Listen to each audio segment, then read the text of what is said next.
What's up, everyone? PlayStation's State of Play is officially over, and once again, we got a wave of new announcements, brand new games, DLC reveals, remakes. Some of them hit like absolute bombs, while others flashed on screen for 2 seconds and disappeared. But we're gonna break all of it down in a clean and organized way. Before we jump in, don't forget to like the video and subscribe to the channel. Let's get started. Right as State of Play kicked off, opening with Kena was not random at all. Ember Lab basically dropped the sequel on the table without warning. This time, Kena is no longer in apprentice mode. They describe her as older and already known as a spirit guide. The starting point of the story is also clear. Kena is searching for a solution to a burden she has carried her entire life, and that journey takes her to Kosmora Island. And Kosmora is not just any location. It is introduced as a mysterious island with different regions and cultures, a place that has gone through serious trauma in its past. The really interesting part starts here. According to what was shown, a powerful corruption event actually shatters Kena's staff. And that is important. If the main tool from the first game is broken,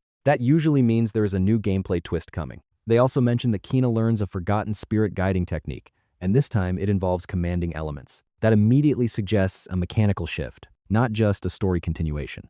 As for platforms, it is confirmed for PS5 and PC with a 2026 target. That is the solid information we have for now.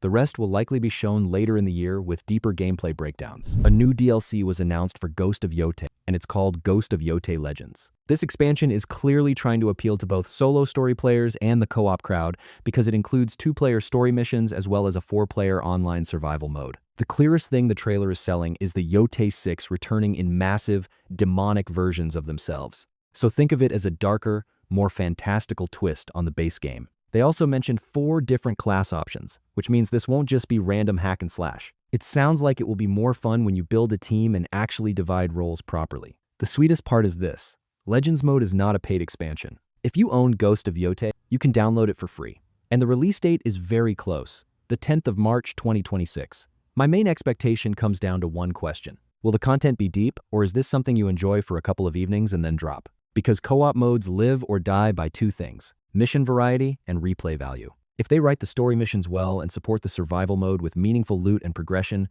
Ghost of Yotei could easily return to the spotlight. But if the content feels shallow, everyone will jump in during the first week and then it will quietly fade away. For now, these are the clear official details we have, and even that is solid news.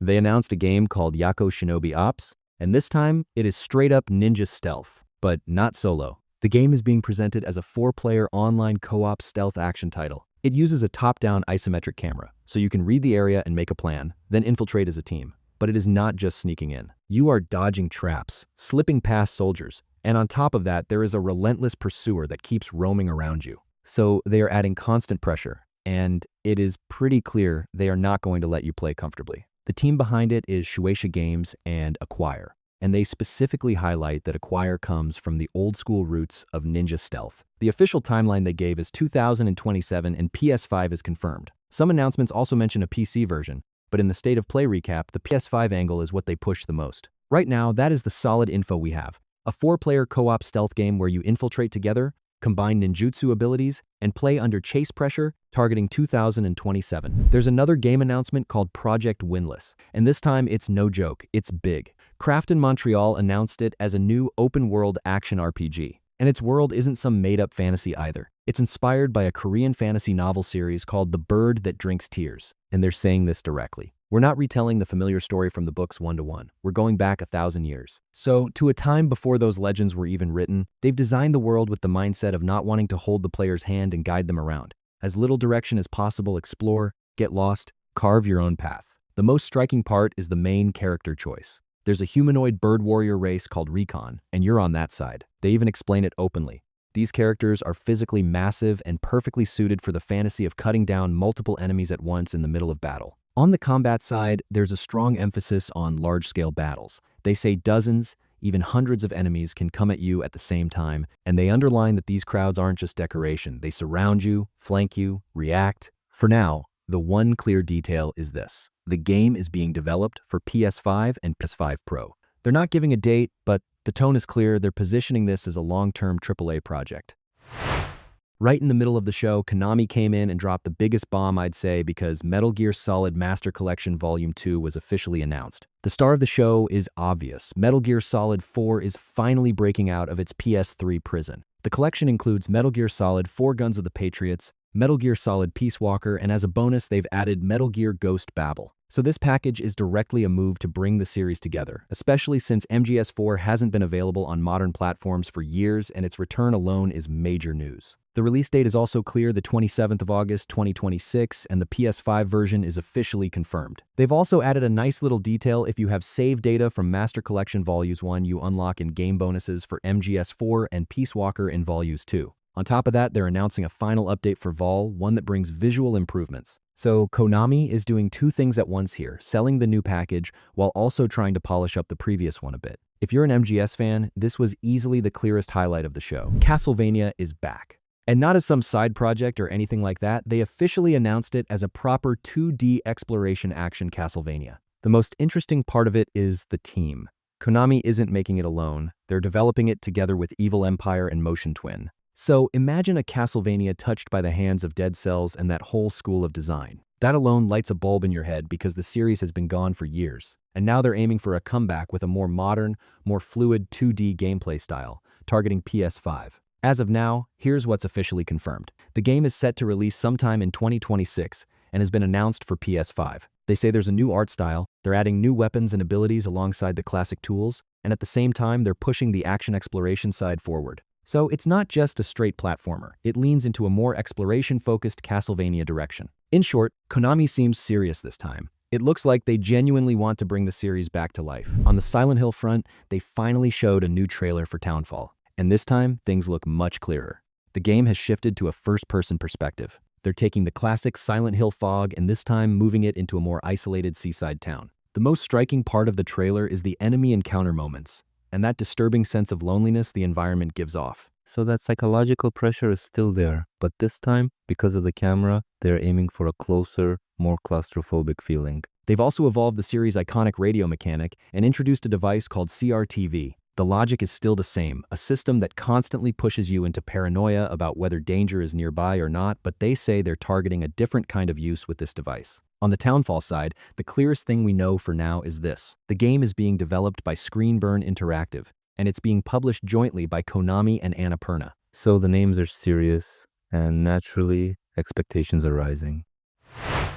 Konami also revealed a brand new RPG at the event called Rev.Noir. What they showed was essentially a teaser. They didn't spend much time showcasing the gameplay. Instead, they focused more on selling the tone and atmosphere of the world. In the description on Gamatsu's side, the game's concept is summarized with a line along the lines of, "A spark of hope brings catastrophe," and they mention an event in the world called Lightfall. So they're building a universe where even something that looks like light can be dangerous, where something that seems innocent turns into a disaster. What's confirmed for now is this. The game has been announced for PS5, and this was the first time Konami brought it to the stage. There's no release date, and gameplay details are very limited, but it looks like Konami is officially aiming to create a brand new RPG franchise. And that's actually nice, because in recent years, Konami has mostly been in the mode of bringing back old IPs here.